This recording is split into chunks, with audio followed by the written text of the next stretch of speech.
첫눈 마중 윤고은. 결과적으로 그들은 첫눈을 함께한 사이가 되었다.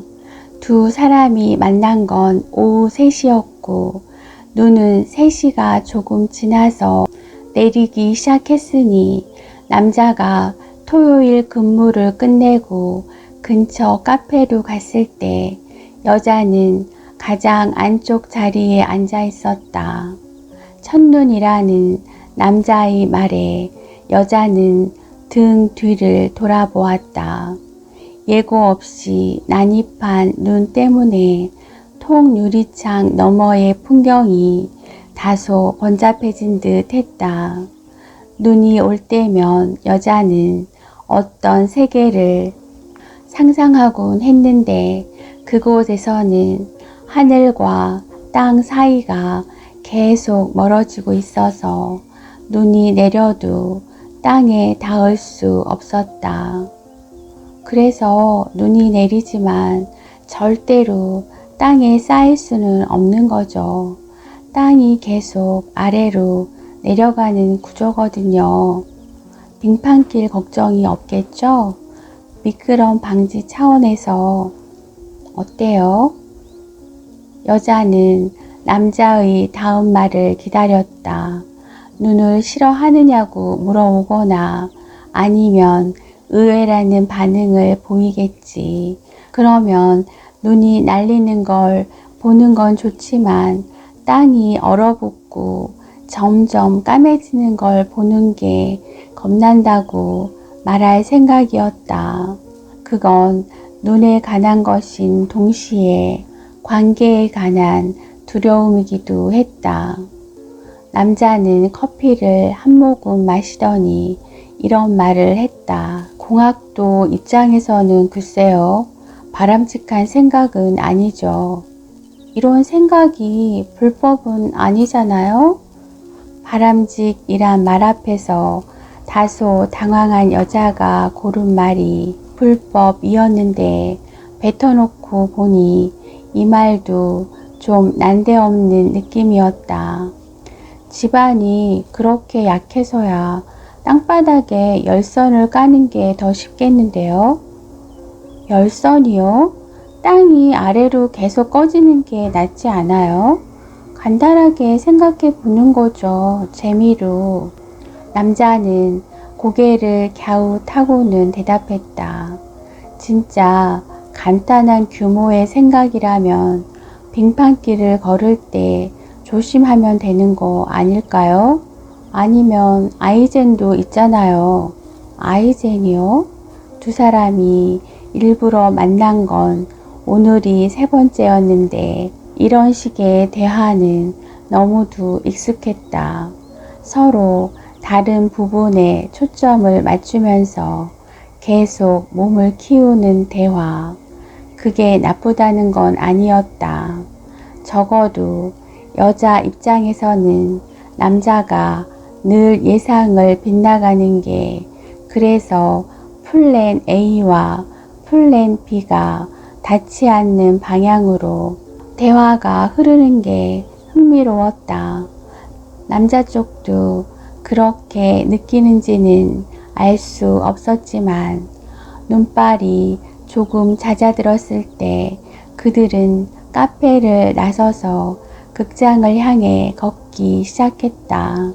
남자의 직장도 집도 이 동네에 있었기 때문에 그는 괜찮은 식당이 어디인지 좀 알았다. 어쩌면 그들이 영화를 본 후에 들어가게 될지도 모르는 식당들을 지나치는 동안 눈사람을 둘이나 만날 수 있었다. 눈사람이 되어가는 과정까지 포함하면 그 이상일 수도 있었다. 남자는 다시 그 집안이 약한 세계에 대해 말했다. 땅이 아래로 계속 내려가면 그럼 눈사람을 어떻게 만들어요? 눈사람이요? 집안, 열선, 아이젠에 이어서 눈사람이라니. 여자가 미끄럼 방지 차원에서 떠올려 본 세계가 또 하나의 과제와 당면한 셈인데 여자는 얼른 방법을 찾을 수 없었다. 장갑 낀 손으로 지붕에 눈을 쓸어 모으는 상상을 했지만 땅이 아래로 내려가는데 지붕만 허공에 있을 수는 없는 노릇이었다. 나무도 그랬고 계단도 그랬고 의자와 자동차도 그랬다. 모든 것은 땅에 무게를 두고 있으니 눈과 닿을 수 없었다. 남자가 다음 말을 하기 전까지는 분명 그랬다. 그럼 허공에 눈을 모아 눈사람을 만들어야 하겠네요. 허공에 눈을 모아요? 어떻게? 기계로 빨아들여요? 아니요, 이렇게요. 남자는 가볍게 뛰어올라 허공의 눈을 손으로 휘어잡으려 했다. 손 끝에 닿은 눈은 방향성을 상실한 채 다시 위로 올라갔다. 모기 잡는 것 같은데? 여자의 말에 남자가 웃었다. 허공에 눈을 모아 눈사람을 만든다는 건 이미 후 불어버린 비눗방울을 다시 잡아 뭉치는 것과 비슷해 보였다. 비눗방울은 서로 몸이 닿으면 터지고 모기들은 뭉쳐지지 않는다는 걸 그들이 모르는 건 아니었다. 단지 지금은 허공에 무언가를 포착하는 순간에 대해 그 순간의 율동성에 대해 말하고 있을 뿐 남자는 계속 허공에서 눈을 모은다는 게 어떤 것인지를 보여주려 했고 눈을 손 안에 넣을 수도 있었지만 눈사람을 만들 만큼 크게 뭉쳐지진 않았다. 손 안의 눈은 곧 녹아버렸다. 여자는 어젯밤에 접속했던 카페 이야기를 꺼냈다. 회원수가 300만 명쯤 되는 카페였고 매일은 아니지만 생각날 때마다 여자가 종종 기웃거리는 곳이었다. 퇴근길 지하철이나 잠들기 직전 카페에 들어가면 곧 사라질 것이라는 전제하에 올라오는 글들이 많이 보였다. 어떤 사람들은 제목에 펑예 혹은 펑예정 등을 써넣어 이 글이 시한부임을 알렸다. 여자는 그런 글만 골라 읽었다. 금방 사라질 글들이 계속 남아있을 글보다 더 재미있어서였다. 검색창에 펑예라고 입력하면 금방 사라질 글들이 서둘러 소환되었다. 소개팅, 유산 상속, 층간 소음, 이혼 결정, 직장 내 왕따와 학교 폭력, 재테크 등 다양한 분야의 고민들이었다. 이미 내용이 펑된 상태로 제목과 댓글만 남은 경우도 있었다. 어떻게 보면 그런 펑예도 허공의 눈과 비슷한 거라고 여자는 말했다.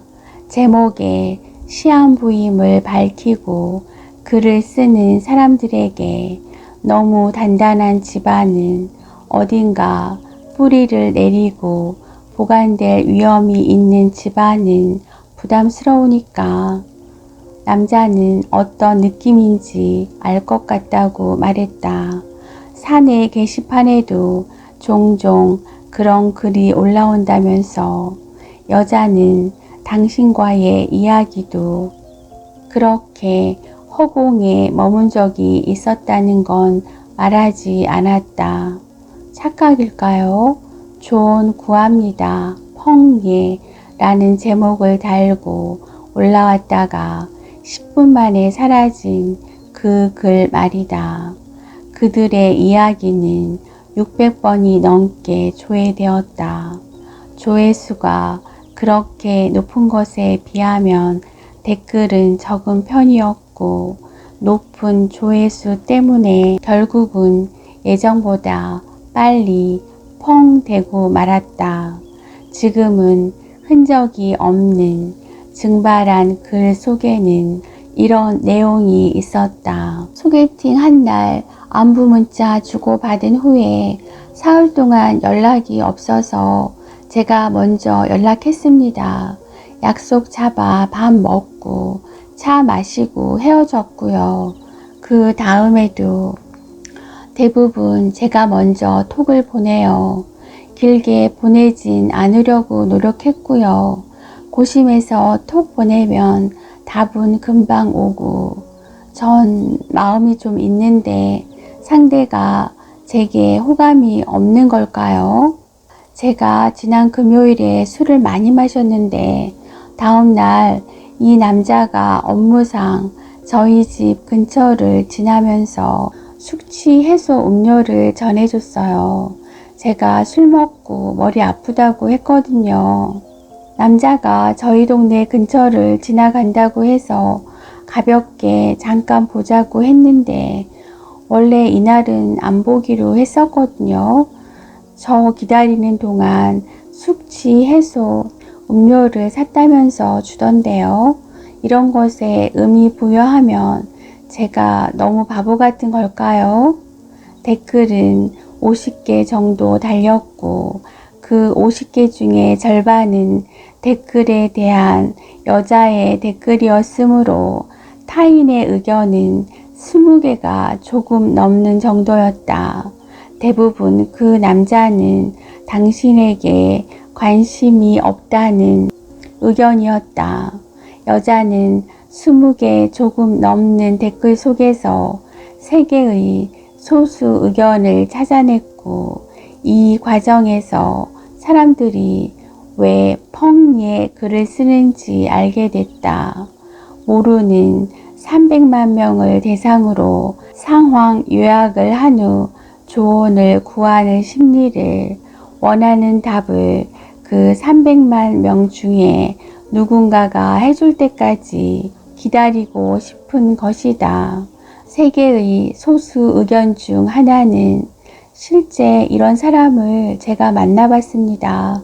댓글들 보니 비관적인데 사람 다 똑같은 거 아니에요. 그냥 성격이에요. 님이 리드하세요 였는데 그 글이 여자에겐 가장 도드라져 보였다. 그날 남자는 숙취 해소 음료를 내밀며 요 앞에서 샀어요. 했지만 여자는 그 요 앞이 어디인지 찾을 수 없었다. 여자의 집 근처 편의점과 약국에서는 그 제품을 팔지 않았다. 처음에는 우연히, 나중에는 일부러 그 사실을 확인하게 됐다. 여자의 동네뿐 아니라 다른 곳에서도 하늘 아래 맑은 엉겅퀴를 파는 곳은 그다지 많지 않은 듯 했다. 여자는 그 제품을 파는 가게의 분포도 같은 것을 알고 싶었고 조금은 발품을 팔아 더듬어 봤다. 여자는 남자가 거짓말을 했을 가능성에 대해 상상해 보았다. 요 앞에서 산 게 아니라 몇 시간 전에 이 숙취 해소 음료를 사고 다른 핑계를 대며 여자의 동네를 불어 거쳤을 확률에 대해서 그렇게 믿어보고 싶었다. 여자는 오늘도 이 낯선 동네의 약국에 가서 하늘 아래 맑은 엉겅퀴가 있는지 확인하려 했던 걸 자신에게도 비밀로 하고 싶었다. 물론 여기에도 없었다. 첫눈은 두 사람이 극장을 지나 한참을 더 걷도록 부추겼다. 걷는 동안 4명의 눈사람을 만났고 그 중에 세 번째로 마주친 이가 가장 멋쟁이라는데 두 사람 모두 동의했다.